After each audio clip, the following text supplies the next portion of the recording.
नमो भगवते वासुदेवाय। श्री आषाढ़ महात्म कथा। आषाढ़ महीने की कथा के आगे के अध्याय सुनाने से पहले मैं आप सबसे माफी चाहती हूँ कि मैं अस्वस्थ होने के कारण समय पर वीडियो अपलोड नहीं कर पाई, लेकिन अब मैं कोशिश करूँगी कि जल्दी ही सारी कथाएं आपको समय पर मिल जाएं।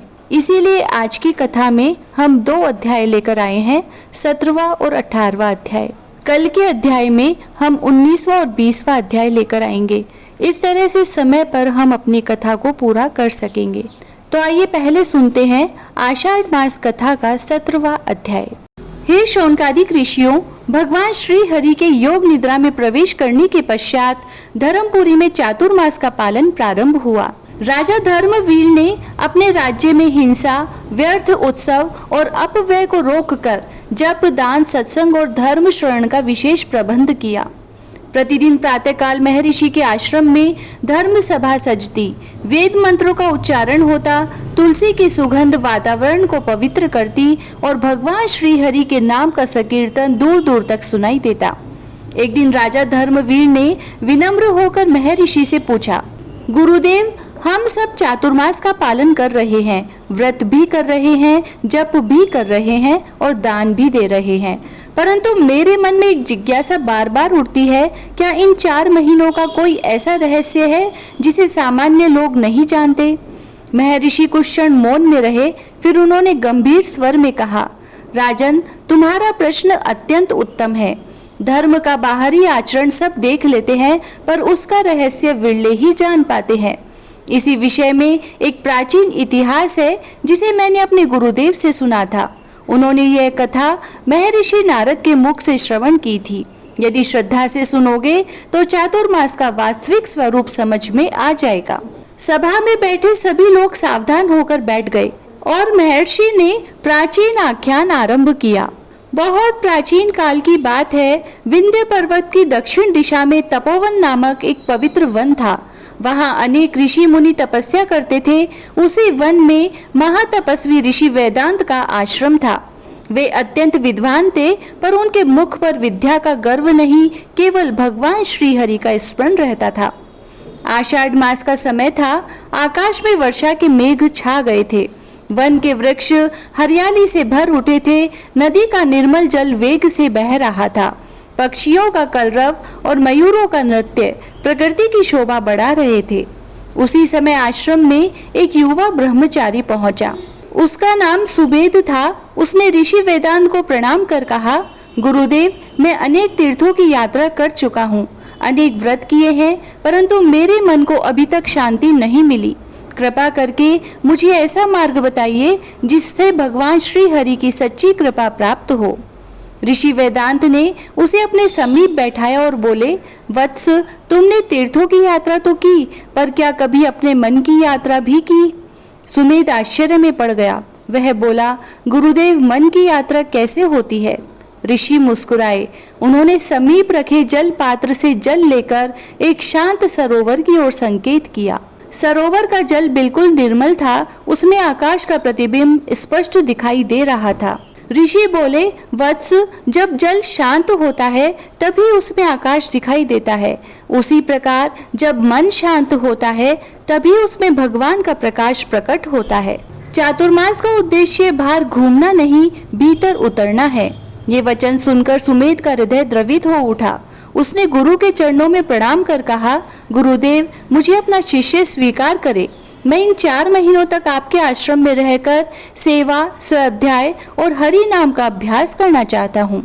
ऋषि वेदांत ने प्रसन्न होकर कहा, यदि तुम चातुर्मास का रहस्य जानना चाहते हो तो कल प्रातः ब्रह्म मुहूर्त में मेरे साथ नदी तट पर चलना, वहीं से तुम्हारी साधना आरंभ होगी।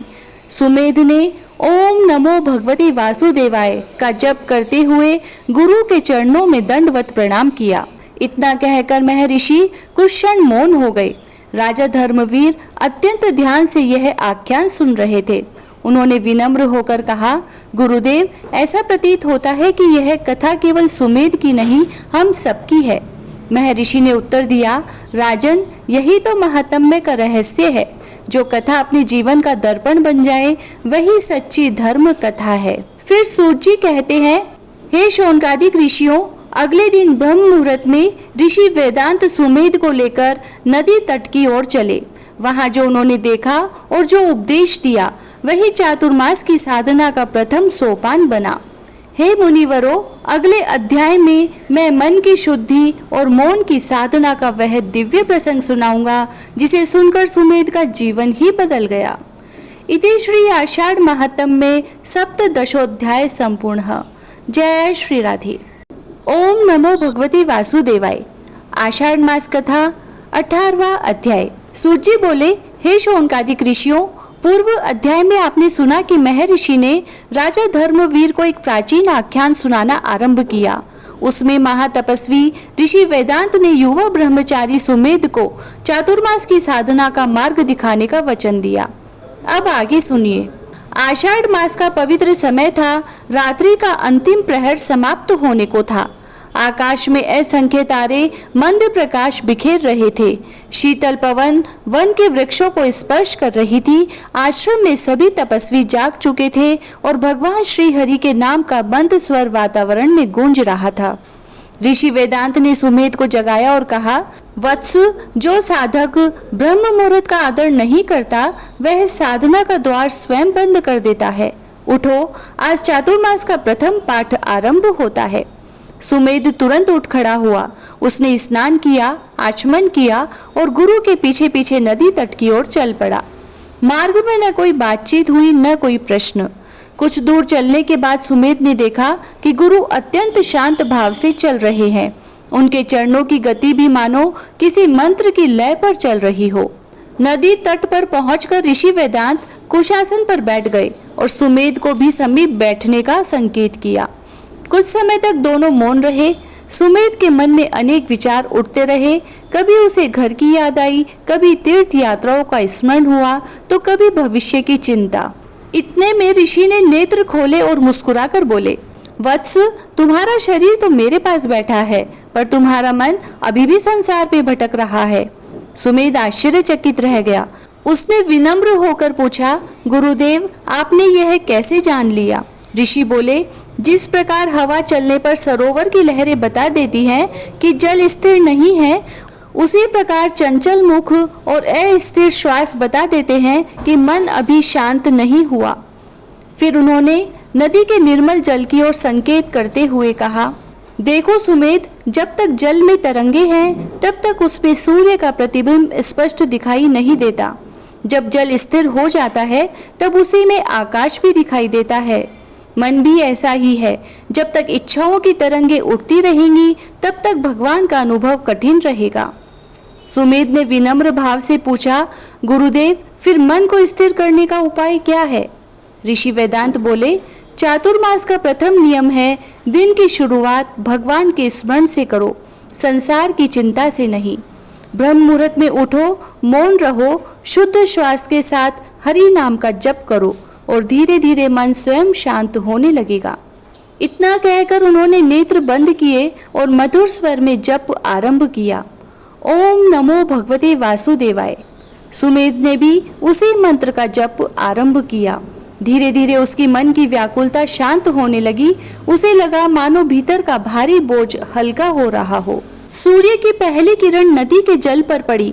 ऋषि वेदांत ने कहा, वत्स, आज तुमने कोई चमत्कार नहीं देखा, पर सबसे बड़ा चमत्कार आरंभ हो गया है। तुम्हारा मन पहली बार स्वयं को सुनने लगा है। सुमेध ने गुरु के चरणों में प्रणाम किया। उसके नेत्रों में कृतज्ञता के आंसू थे। महर्षि ने राजा धर्मवीर की ओर देखा और कहा, राजन, राज्य का संचालन करने से पहले यदि राजा अपने मन का संचालन करना सीख ले तो उसकी प्रजा भी सुखी रहती है। यही कारण है कि ऋषियों ने ब्रह्म मुहूर्त में जप को इतना महत्व दिया है।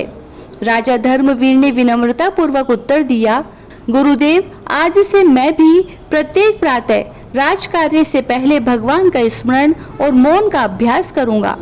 महर्षि ने प्रसन्न होकर उन्हें आशीर्वाद दिया। फिर सूत जी कहते हैं, हे शौनकादिक ऋषियों, सुमेध की साधना आरंभ हो चुकी थी, किंतु मन को शांत कर लेना ही पर्याप्त नहीं था। अगले दिन ऋषि वेदांत उसे वन के भीतर एक ऐसे स्थान पर ले गए जहां एक प्राचीन वट वृक्ष के नीचे बैठे एक वृद्ध तपस्वी ने उसे अहंकार और सेवा का ऐसा रहस्य बताया जिसने उसके जीवन की दिशा ही बदल दी। हे मुनि श्रेष्ठों, अगले अध्याय में मैं सेवा से शुद्ध होता है अहंकार का दिव्य प्रसंग सुनाऊंगा। इति श्री आषाढ़ महात्म्य में अष्टादशोध्याय संपूर्ण। जय श्री राधे।